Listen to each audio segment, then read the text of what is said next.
Well, there are lots and lots of definitions of modernity, and I'm not going to get into the history.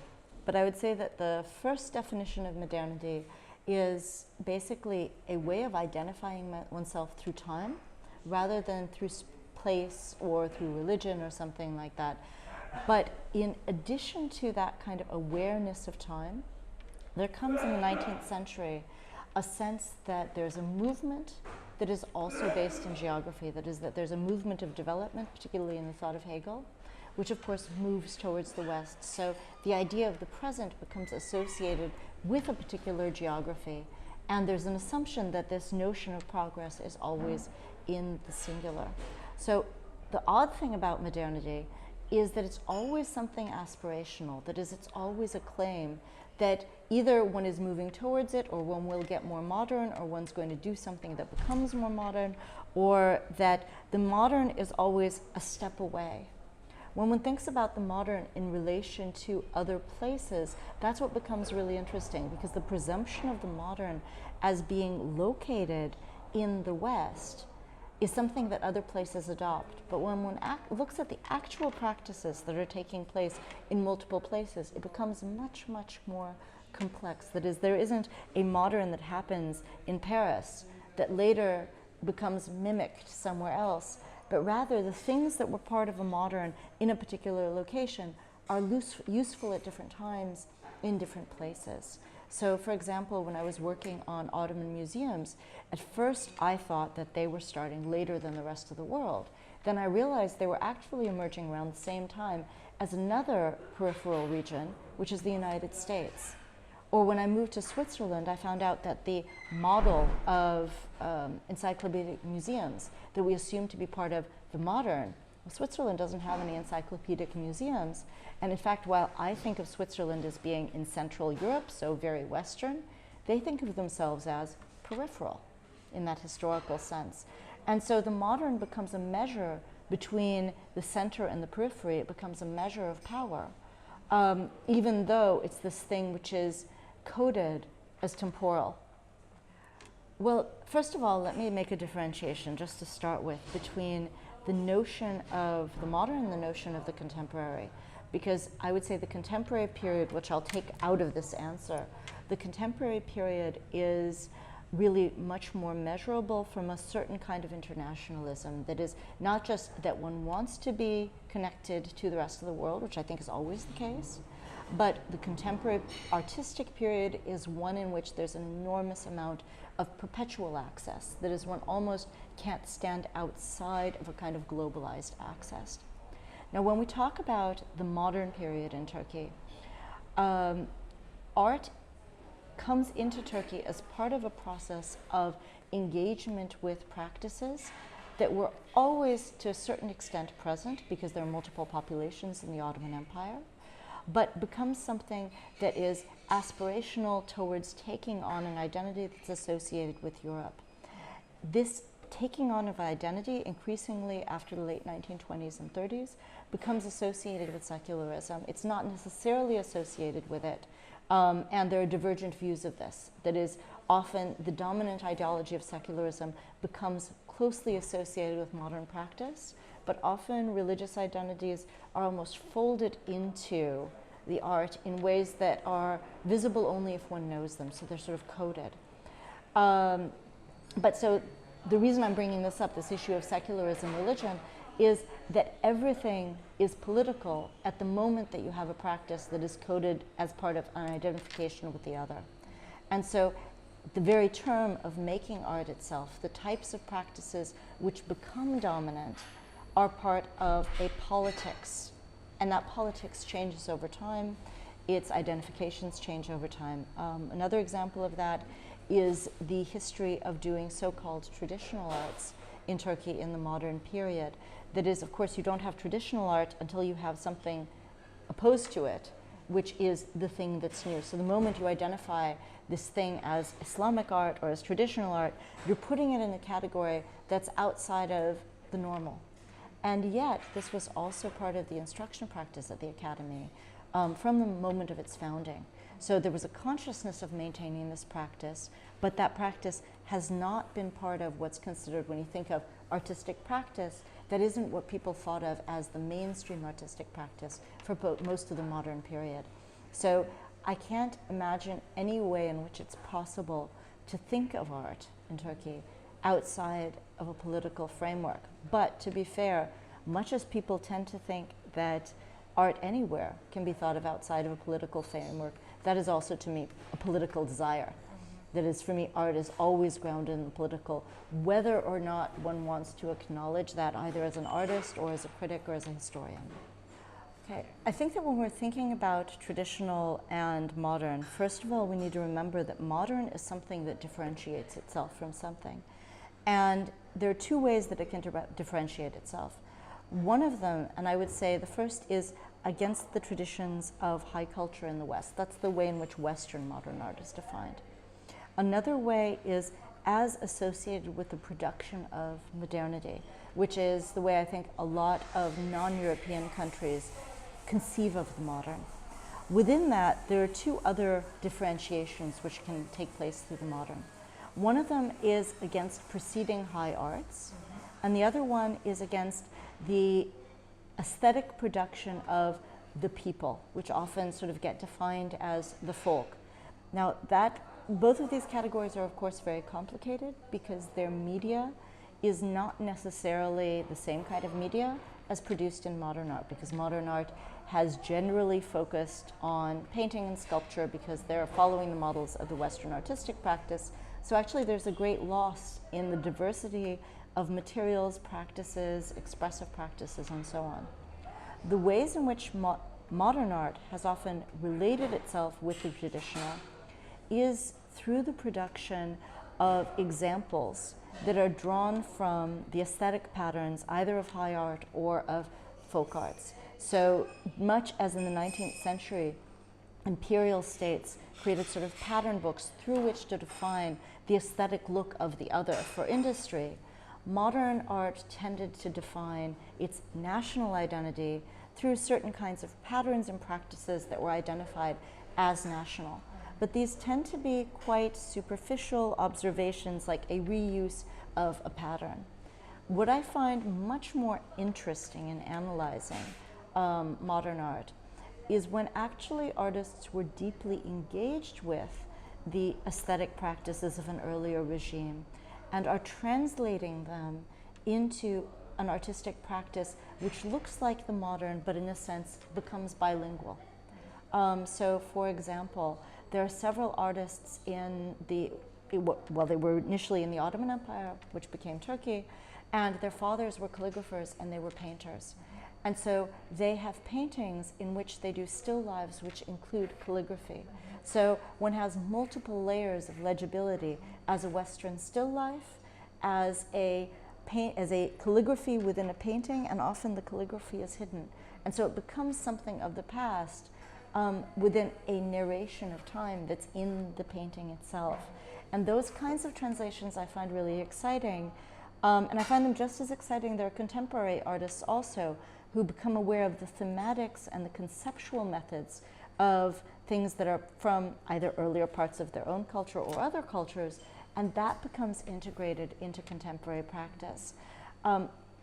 Until very recently, I think many people were primarily interested in following what was considered to be part of their own identity structure, but what I think really needs to be a movement in the production of global art history is recognizing the very broad range of aesthetic and intellectual practices that are within the diversity of non-modern and non-Western arts, and to think about these as ways of theorizing the possibilities for the aesthetic worlds that we can create.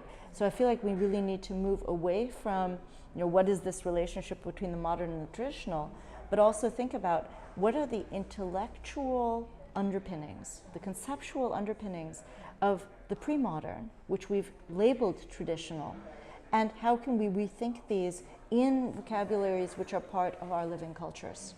Okay, there's an assumption in the museum that the people who come to the museum are pretty well educated, they know about the world, they know about general history, And there's been an assumption, and this of course has changed many times, but there's been an assumption since the 1970s, I think primarily, in which a person visiting a museum should be left at ease to sort of interact with the work.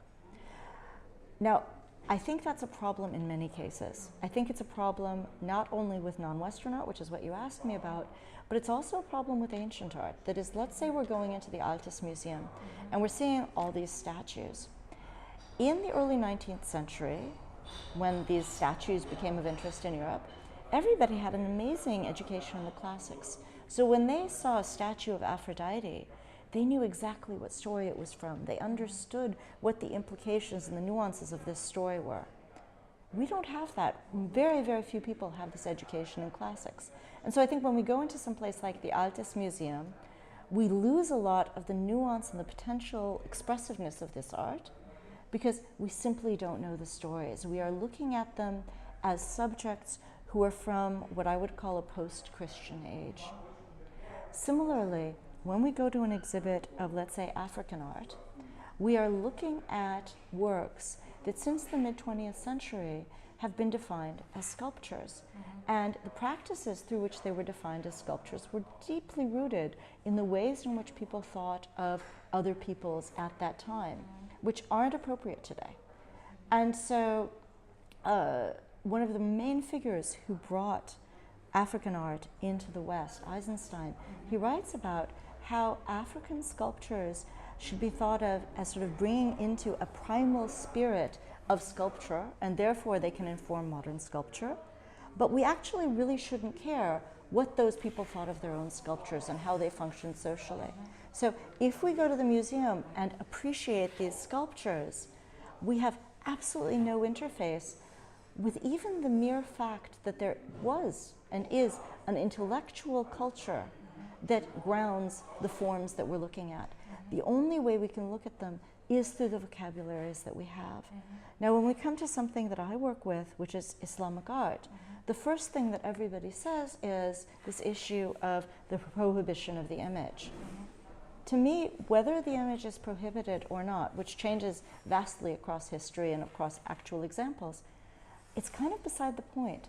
That is the entire reason that we're asking the question of why is the picture missing, is because we think the picture should be there. But it's not a given that the picture is the end all and be all of expression. In fact, the fact of expecting something to represent something that's elsewhere may be the problem. That may be very limiting on how we can experience the world. The fact that we expect to see something rather than hear something, touch something, smell something, that may be the problem. That is, we are approaching the things which we encounter with so many predivisions from our own culture that if we don't have any introduction to other cultures, we actually can't see what we have in the museum. And we leave the museum no closer to another culture than the way we entered. And one of the things which I find very bothersome in museums is that they tend to try to deal with this by giving histories and by giving geographies. And those are easy ways of addressing other cultures, but they actually tell you nothing about how to relate a given object and how it would be experienced with these histories and times and places. So you have numbers, you have names, it's all very confusing, and in the end, you are still seeing the object as a post-Christian, modern subject, or you may be Christian. I'm not saying you can't see if you're Christian either, but I'm saying our whole way of thinking about art and art history is so coded within Western practices that sometimes I wonder if there is any non-Western art history. You know, I think that's something that is really has emerged periodically, but it needs to become a much broader trend in terms of thinking about how to think about non-Western arts within their own intellectual substrates. I think there are two things. One of them is that when we're thinking about multiplicity, one of the places that we come from is that we already have a pretty good art history of the West, so there's a sort of confidence there. And one of the things that I've discovered is that the more that I delve into the modern art of non-Western countries, the more it forces me to realize that there are a lot of problems in the general narrative of art history. So first of all, one can't really think about that there's already a Western art history and that one needs to add some other art histories to it, and then we're going to have a big encyclopedia of art histories, and the whole world is going to be served. In order to do that, I think it's essential that one follows general critical practices approaching art history, and these include a very, very clear idea of the kinds of ideologies that are embedded in the historiography and the methodology of art history. That is, that these are not value-neutral practices, but they're also embedded in multiple historical ideologies, which we may or may not still agree with. And secondly, we need to think about how various examples come into a whole which will always be moving from these different examples. So more pragmatically, I think it's extremely important that art history, in general, be strongly grounded in critical theory so that one has a toolbox through which to ask multiple kinds of questions and to develop multiple kinds of questions based on the kind of information that one gets. In this sense, art history has to be a multidisciplinary discipline. That is, it needs to rely on the kinds of self-critique which have been very central to fields like anthropology. It needs to be very aware of the kinds of social communication which one thinks about in sociology. It needs to be very aware of multiple kinds of historiographic practices in history. It needs to sort of be conscious that these disciplines are also moving forward. So in this sense, it's very complex. But one can only really address an art history as long as one keeps that narrative as something that will always be in a kind of a whirlpool of growing discussions and discourses. So in addition to sort of this grounding in critical theory, I think that it's very important that one develops art history programs, that one doesn't sort of think of there being a main story and a peripheral story. There's never a main story which takes place in Paris with famous people. What there is a story of art historians who have written a main story of artists who practiced in Paris in a particular time.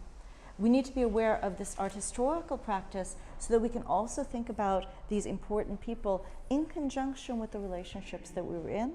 We need to think about what kinds of stories have been excluded. For example, in first wave feminist art history, there was a very big interest in recovering feminist artists, female artists of the past. And second wave feminist art history, it becomes very important to think about why the women weren't there.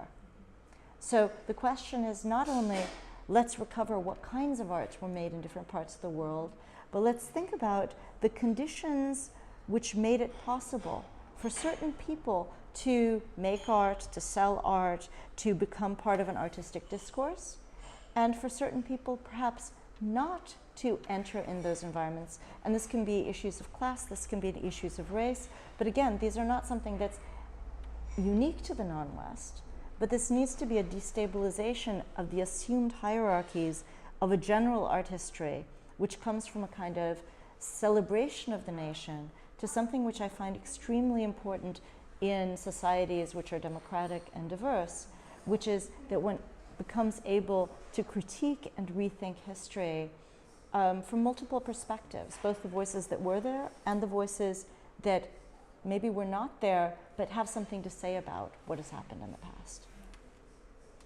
Thank you very much.